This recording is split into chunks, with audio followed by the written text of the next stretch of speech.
A unity march to protest next week's Klan March in Charlotte begins tomorrow morning at 10 a.m. in Marshall Park. Among the marchers and spectators tomorrow and next week will be a number of children. Lessons they learn now could determine whether racism thrives in the next generation or dies out. Tonight we have a team report on racism and the next generation. June 7th, 1987, the Ku Klux Klan marches through the streets of Greensboro, North Carolina. News reports vary, but the basics are simple. Even a child understands. While Ku Klux Klan is downtown, my father was down there and lasted 3 hours.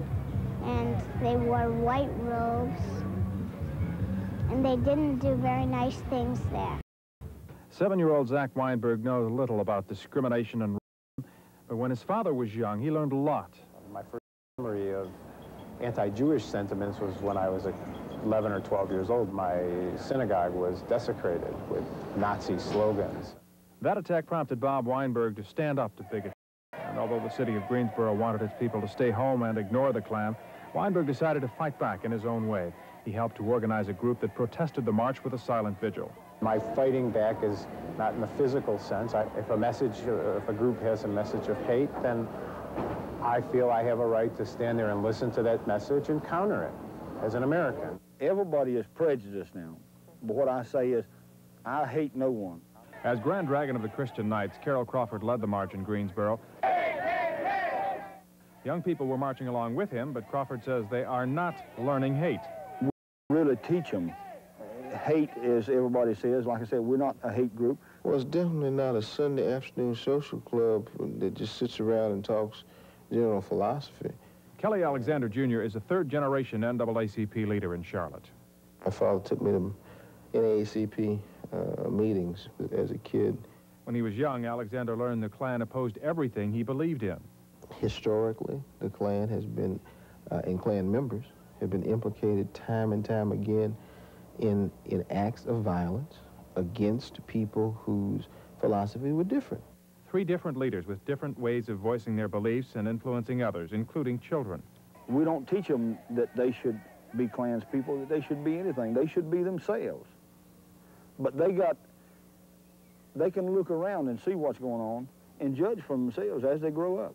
By involving young children in the kinds of activities that Klansmen sponsor, they are creating the next generation of white supremacists. The kids should see, should know.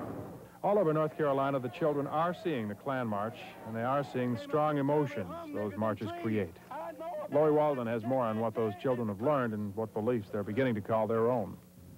Do you know what racism is? Something bad. They teach bad. Little Zach Wineburg is fortunate. He is growing up in a time when he's not judged by the color of his skin or his religion, but by his ability. When Yolanda King was his age, her father was fighting for rights young people today take for granted. But when Yolanda was 7, she learned what segregation meant, like the time she wanted to go to an amusement park in Atlanta. And I realized that while it was advertised on television, black people, black children could not go. The times were different then, but while that generation's time has passed, some of the ideals are being kept alive in their children. It's okay to have black friends. I do, but I will not mix races. I just don't believe in it. Pam Crawford is 16 years old, the daughter of a Klansman and actively involved in Klan activity. He didn't pressure me. It was on my own decision because, I mean, I believe in what he does, and I just decided one day that I wanted in.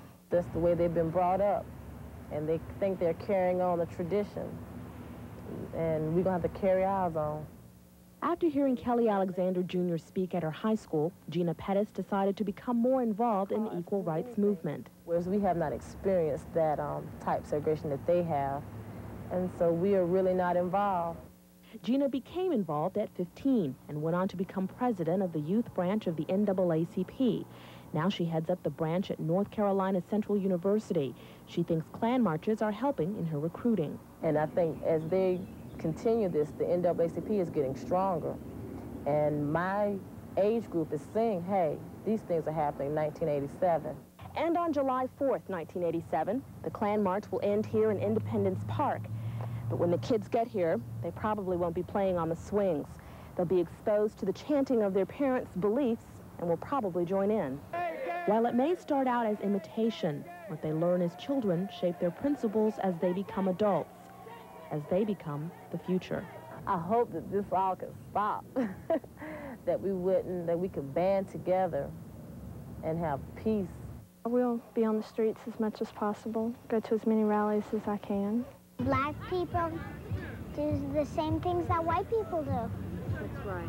Except they just don't have the same color. It is struggle that breeds character. It is struggle that builds determination and an inner strength and a commitment.